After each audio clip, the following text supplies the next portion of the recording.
Recently, we released a report exploring whether aborted babies are covertly being used inside our food supply. In that report, we told you about how New South Wales in Australia is moving to legalise using dead humans for composting. Here's a reminder of that news report. If a traditional burial or cremation isn't for you, there may soon be a new option available to Sydney-siders after they die. A bill to legalise human composting is being introduced to State Parliament as a low-cost and eco-friendly alternative. We are running out of burial space, which is becoming increasingly expensive across New South Wales. And we also know that a number of people are concerned about the environmental impacts of cremation. If it passes Parliament, it could be an option within 18 months. Shock and horror should be your response. After that announcement, we decided to conduct further investigation into this practice. And as you know, we recently announced Daily Pulse as a regular show would no longer be airing, but this was recorded right before that announcement. So you'll see a familiar background throughout this report coming up. Now, this practice is becoming normalised. In fact, since 2019, aggressive efforts across the United States have resulted in 14 states having legalised this practice. While we are assured by those advocating for its expansion and lawmakers alike that this is not going to be used in our food, efforts are already underway to use these dead, composted humans in our food supply. Yes, ladies and gentlemen, as of this year, it almost became legal to do so in Oklahoma. So what is the lesson here? As soon as you allow dehumanizing, grotesque practices into law, regardless of how many assurances you're given at the time that it won't eventually turn into a nightmare, it always, somehow, through a slow creep, reaches the point dystopian movies like Soylent Green warned us about. So buckle up, we'll dig right into the gory details right after this short word from one of the sponsors who make our independent reporting possible. The New World Order has openly declared war on the free people of the world, and now they're telling us to expect catastrophic cyber attacks over the next 2 years. Weather events, no power, grids down, mobile cell services out. Contact your loved ones anywhere, anytime with the satellite phone store. The Bivvy is a revolutionary GPS-based device which allows you to send SMS messages via your phone even if you have no mobile or cell service. Galileo will ensure you always stay in contact with Z Media, other trusted information sources, and your loved ones that can update you in real time in the event of an emergency. Don't be caught out and unprepared for the unprecedented times we are living in. Stay 10 steps ahead through secure, encrypted communication. Visit sat123.com/Maria and prepare yourself and your loved ones now. What is human composting? It's sometimes referred to as terramation, natural organic reduction or NOR, organic reduction, natural reduction, recomposition, human reduction, or soil transformation. Terms that, if you're like me, make the hairs on the back of your neck stand up. As it stands today, human composting is the process of placing a body in a reusable vessel with organic materials like wood chips, straw, alfalfa, decomposing it through a process that involves microbes, heat, oxygen, and moisture that break down the body and materials over 4 to 8 weeks. Bones are later ground and re-added, and then the mixture cures for a few more weeks into what we're told is nutrient-rich soil, resulting in about 1 cubic yard or about 200 pounds per body. The end result, we're told, is clean, pathogen-free soil that families can use in gardens, forests, or conservation areas. They assure us no DNA or tissue remains and claim it's an eco-friendly alternative to burial or cremation. In fact, many of its proponents, from what we could find, are gravely concerned about climate change, otherwise known as the natural process of the weather, which has been changing for thousands of years. We've found many who are fond of this idea also seem to align with pagan rituals, if you will. A 9 News report from 4 years ago details the first Colorado person to undergo body composting. We're going to play you that report now.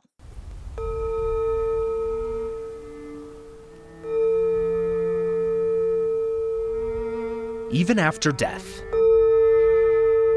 Relationships grow. A very special first in Colorado moment. Never before in this state have people gathered to plant new life. Welcome to the Colorado Burial Preserve. After the end of someone else's. It will be a foundation for the seeds that we're mixing into that soil today, and it'll be the foundation of life here forever. Seth Vidal runs the natural funeral. On the day of the spring equinox, he was ready to give back to the earth the remains of the first person in Colorado to go through human decomposition after death. They were laid in as a beloved, and they will lay out as a living soil gift back to this preserve. We're here to reverentially honor the trailblazing choice that this Colorado family has made. 6 months inside a handmade vessel filled with wood chips, alfalfa, and straw. This process is called natural reduction. Led to a Sunday afternoon outside of Florence, Colorado. We're going to mix flower seeds and natural native grass seeds into that soil, and the group is going to be invited to participate in giving that soil back to this preserve. Soil, energy, and life. And I would love for everyone to take advantage and take a scoop. It doesn't have to be a big scoop. Relationships with the earth. The cycle of life is truly going to continue as a result of what's happening today. That only now can grow. There are currently 16 people going through the decomposition process in vessels across Colorado. The plan is to continue building dozens more for people who want to be laid to rest like this. In Fremont County, I'm Mark Salinger, 9 News. The soil produced from human decomposition can be used in gardens and fields to grow things like trees, shrubs, and flowers. There are strict laws which prevent the soil from being used to grow any food that people could eat. Spring equinox perfectly aligning with the stars and Mars in retrograde or something. Very New Age or Druidic, anything but Jesus Christ. However, still borrowing biblical ideas like returning to the earth. These people do not appear to align with traditional Christian principles whatsoever, although some Protestant circles are now arguing this is somehow actually aligned with the idea of burying a human, as we're supposed to be doing. Needless to say, you can all see how wildly uncomfortable I personally am with all of this, particularly because of where it seems to be heading, and we'll talk about that in a moment. But before we get to that, a little bit of history. Recompose, the pioneering human composting company, is a public benefit corporation founded in 2017 by Katrina Spade, who remains its driving force and public face. Katrina's career history, from what we could find, is interesting. In the early 2000s, she was involved in entrepreneurial ventures, including a t-shirt company. She previously worked at the San Francisco LGBT Community Center in the finance division.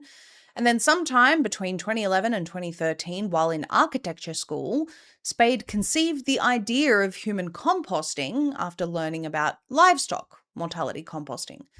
No degree in biology or related sciences, no history working in any related fields, was studying architecture and thought, this will be great.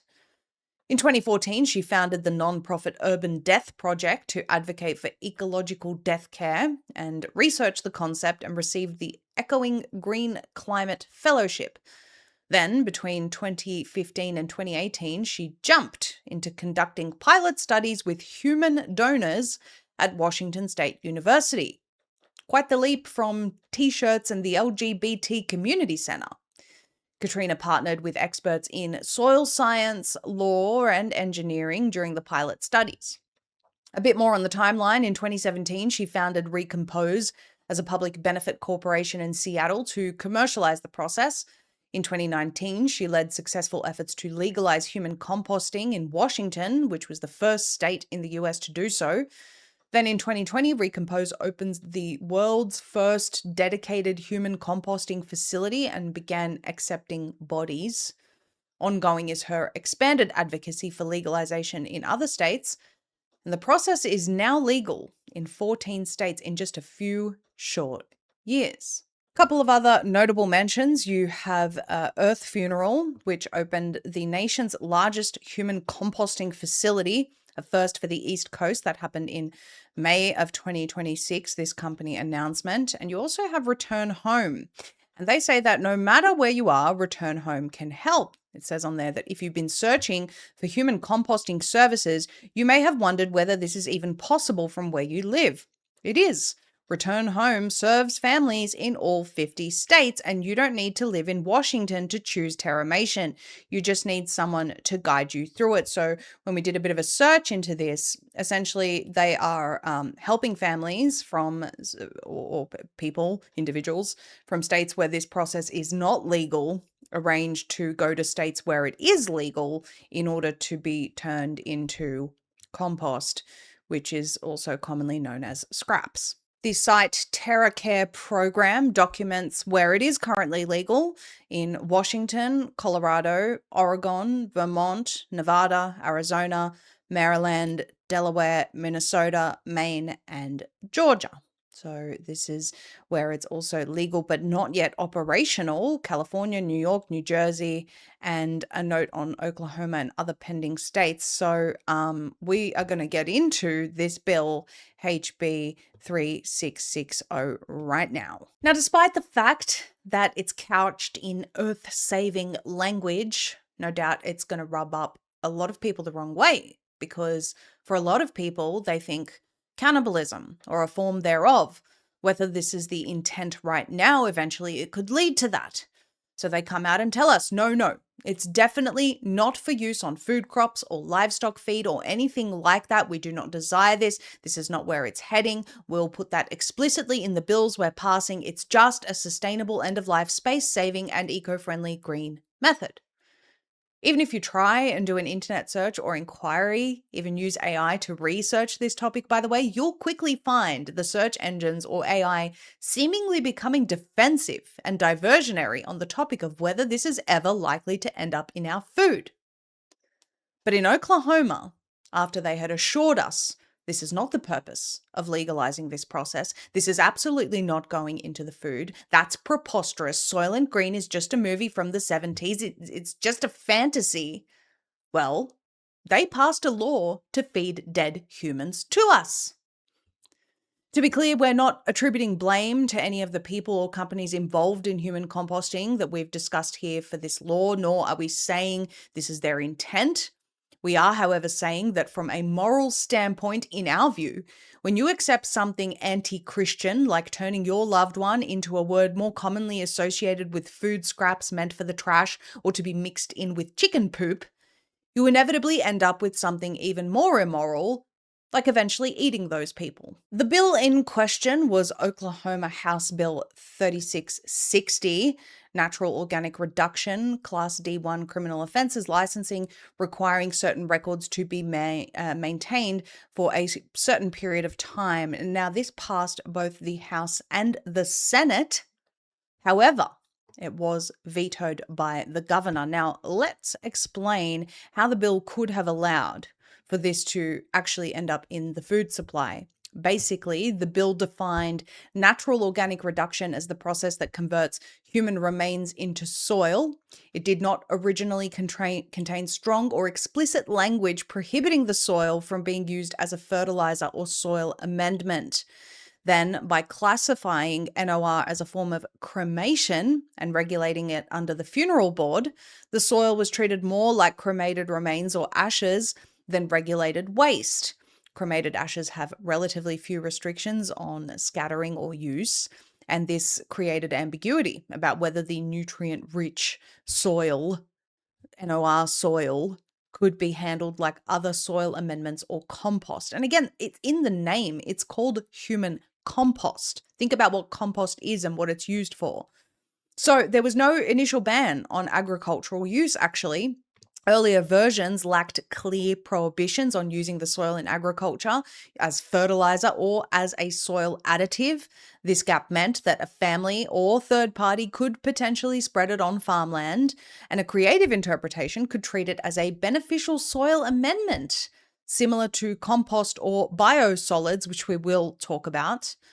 Then there was the fertilizer risk window, because NOR soil is high in nitrogen, phosphorus, and organic matter, similar to high quality compost. It has what they call real agronomic value. Without explicit bans, nothing in the original bill prevented someone from donating it or selling it, though the bill later added felony penalties for sale. But the point is, initially, they didn't do that. They didn't add any type of protections to ensure that this didn't get into the food. Applying it also wouldn't prevent someone from applying it to pastures, hay fields, or food crops, or mixing it into commercial compost operations. Now, a Senate amendment tried to close the loophole. They added language making it a Class D1 felony to use the reduced remains as fertilizer or as a soil additive to grow food for people or livestock. And by the way, this was done because of a direct response to criticism. Because Rep. Jim Shaw actually said that the bill could lead to human manure in the food supply. So the point is, they tried to do this. They tried to legalize this. They left a whole heap of loopholes in the bill so that it could end up in the food supply. And it was only because you had some people actually reading the bill and then objecting to it that they tried to, close those loopholes. But initially, they purposely, it seems, left those loopholes open. The original structure of the bill treated NOR soil more like cremated remains, which have flexible disposition, than regulated human-derived waste. That flexibility, combined with the soil's fertilizer-like properties, created a pathway for agricultural use. It was a pathway. And again, potentially on food crops, until amendments added those criminal penalties. Nonetheless, Governor Stitt ultimately vetoed the bill, which is a fantastic result, citing concerns, and I'm reading here word for word, about treating the human body as a material to be repurposed. This is why the bill became so controversial. It highlighted the tension between freedom of choice in death care and keeping human-derived material out of the food chain. So we're, like we argue freedom of choice when it comes to killing unborn children in the womb, now we're arguing freedom of choice by someone electing to be fed back to us after they're dead. This is where we're at as a society. We're having those arguments. That's what freedom of choice means today. And of course, just like with many other things, where is your informed consent? Had this passed, had the governor signed it into law, would humans have been aware of the potential for this to be in their food supply? And why on earth was it ever introduced in the first place? Why on earth if that's not the intent and it's not heading that way, why on earth was this ever introduced? There should be legislation to say that if any representative introduces a bill proposing that we eat dead humans, they should be immediately taken out of public office and banned from ever serving in public office again. Because that, my friends, is cannibalism, just like Soylent Green warned us about. But if you thought we're out of the woods as far as somehow consuming humans, you would be wrong, my friends. Although that bill was vetoed, again, just consider the fact that there was an intent there. It was introduced. It passed the House and the Senate. If it weren't for the governor, human compost could be in the food supply right now. And I guarantee it won't be the last effort in trying to introduce this into the food supply. But it doesn't end there, because there is a more common practice that has been in place for a very, very long time, known as biosolids or biosludge. Rather than me explaining it to you, we're just going to play you this video from Ventura Water, the value of biosolids. Take a look at what they have to say about it. What are biosolids? After trash screening, settling, biological treatment, and dewatering, biosolids are the solid waste product produced at the end of the wastewater treatment cycle. But did you know we can turn this waste product into a valuable resource? Biosolids are often shipped out from treatment plants to composting facilities, where they are turned into rich fertilizers used in the agricultural industry. However, when pollutants or hazardous wastes are sent down our sewer pipes, this resource can become contaminated. When pharmaceuticals, household chemicals, or used motor oil make its way down the drain, it can travel through biosolids into our environment, introducing pollutants that contaminate groundwater and surface water, which are important water resources. Contamination has the potential to increase disposal waste costs as well. Let's keep our biosolids a valuable resource, and remember to only flush the 3 Ps: pee, poo, and toilet paper. Biosolids are human waste, food scraps, bacteria, and organic matter from household and industrial sewage. That, by the way, can and would include pharmaceuticals that are disposed through the wastewater system. This is going to disturb some, but it's a fact. Some women take abortion pills and that dead child ends up in the wastewater system. Then this goes through treatment. Treated biosolids are used as fertilizer on farms, gardens, or land reclamation at times. It is federally allowed nationwide for mainly agriculture and composting if they meet Class A or Class B standards for pathogens and metals. What are those standards? Well, not a 100% breakdown of something like an aborted fetus in every particle instantly, but meeting the threshold for practical and safety purposes. We're told no viable tissue or recognizable remains survive the full treatment. Important to note, as we've been talking to you about the importance of growing your own food, is that biosolids are applied by many farms and many larger agricultural operations, but major food production companies rarely advertise it publicly for obvious reasons. Whether they are trying to pass laws to put dead humans into our food, or feeding us treated human waste, or testing on aborted fetus cells for flavor enhancement, somehow, some way, we keep ending up at human beings in our food. What level of depravity have we reached when we refer to all of this as somehow science that has brought us progress? Progress? Eating people? Cannibalism? Is that progress? I would call that regress. In my opinion, I cannot think of anything more dehumanizing than a creation of God being referred to as compost. Again, compost is something that is typically regarded as scraps that you mix with animal feces. In my view, this is just godlessness veiled in New Age spirituality, the green agenda, one world religion, Mother Earth Gaia nonsense. The natural progression of a society that continues to turn its back on God. So what's next in this technocratic New Age world that we're living in?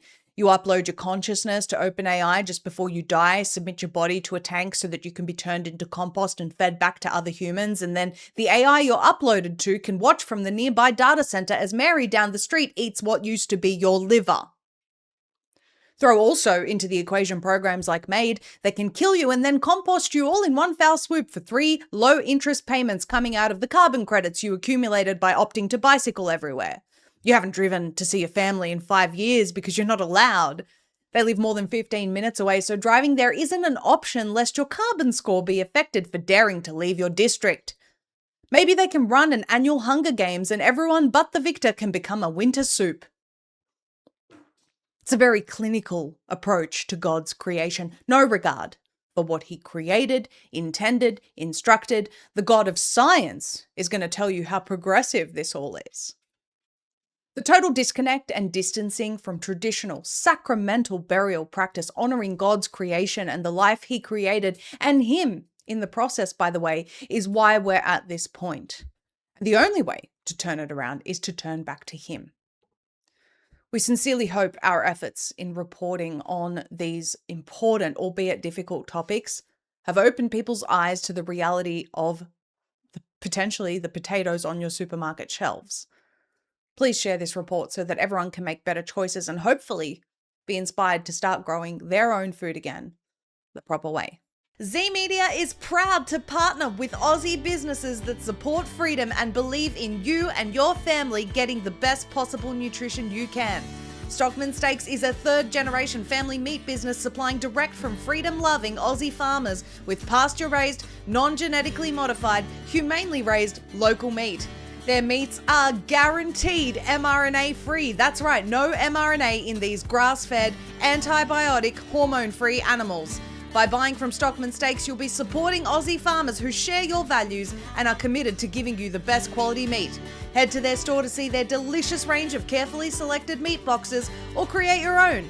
Visit stockmansteaks.com.au/Maria. Support businesses that support us and give your family the nutrition they deserve. Thank you, everyone, for tuning in tonight for that special report. It was very eye-opening for us, needless to say, looking into this. And we're obviously going to continue tracking this because once you see one state try to legalize this, no doubt it's going to happen elsewhere, including in other countries, by the way. And with Australia saying, no, this is not going to be used in food and agriculture. Please keep an eye on that if you're in Australia, because as you can see, as soon as this stuff starts getting legalized, it very quickly spreads and becomes, I guess, common practice that they start putting it into the food supply or trying to. Please make sure to follow us on Rumble if you're not already. ZEEE Media is where you'll find us. Also, Telegram, the most unfiltered that we are across all social media platforms is Telegram. So Z Media on there as well. And we will be seeing you very soon for further reports. If you'd like to continue to support us for our investigative reporting, the best way to do that is through our sponsors, whose links are all in the description below. Good night.